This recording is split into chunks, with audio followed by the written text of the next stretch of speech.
আল্লাহ যেই চার ব্যক্তিকে অপছন্দ করেন, আল্লাহ সুবহানাহু ওয়া তাআলা অসীম করুণাময় এবং দয়ালু। তিনি তার বান্দাদের জন্য সবসময় রহমত এবং মাফের দরজা খুলে রেখেছেন। তবে এমন কিছু গুণাবলীর মানুষ আছেন যাদের আচরণ এবং মনোভাব আল্লাহ পছন্দ করেন না। পবিত্র কুরআন এবং হাদিস থেকে আমরা জানতে পারি আল্লাহ তাআলা কিছু শ্রেণীর মানুষের উপর অসন্তুষ্ট হন এবং তাদেরকে অপছন্দ করেন। চলুন জেনে নেই সেই চার ধরনের ব্যক্তি সম্পর্কে। প্রথমেই রয়েছে অহংকারী ব্যক্তি। আল্লাহ তাআলা বলেন, নিশ্চয়ই আল্লাহ অহংকারী এবং গর্বিত ব্যক্তিকে পছন্দ করেন না। সূরা লুকমান আয়াত 18। যে ব্যক্তি নিজের ধন সম্পদ, বংশ, বিদ্যা বা চেহারা নিয়ে গর্ব করে এবং অন্যকে তুচ্ছ করে, সে আল্লাহর অপছন্দের একজন। অহংকার ইবলিসের বৈশিষ্ট্য, যা তাকে জান্নাত থেকে বের করে দিয়েছিল।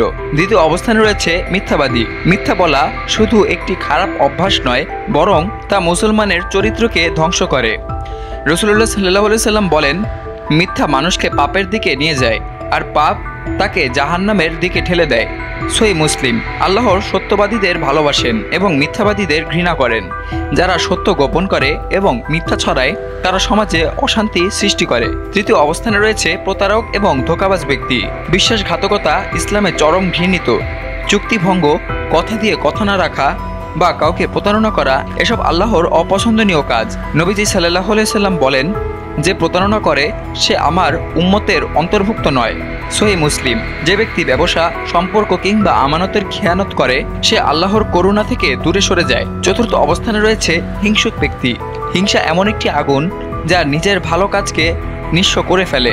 হিংসুক ব্যক্তি অন্যের সফলতা এবং সুখ সহ্য করতে পারে না। কোরআনে আল্লাহ তাআলা বলেন, তুমি বলো, আমি আশ্রয় চাই হিংসুকের হিংসা থেকে, যখন সে হিংসা করে। সূরা ফালাক আয়াত 5। হিংসুক ব্যক্তি নিজেদের হৃদয়কে অশান্ত রাখে এবং সমাজে বিভাজন সৃষ্টি করে। এজন্য আল্লাহ তাকে অপছন্দ করেন। আল্লাহ তাআলা আমাদেরকে এমন গুণাবলীর অর্জনের নির্দেশ দিয়েছেন যা মানুষকে উত্তম করে তোলে, যেমন বিনিময়, সততা, আমানতদারি এবং আন্তরিকতা।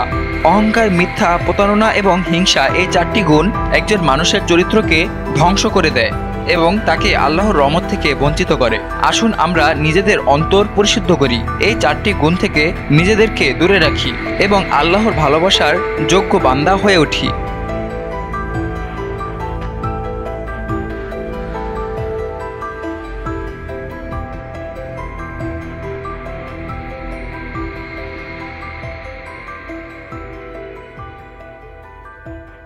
সকল প্রকার খবর জানতে এখনই সাবস্ক্রাইব করে রাখুন আমাদের চ্যানেল বাংলাদেশ কণ্ঠে।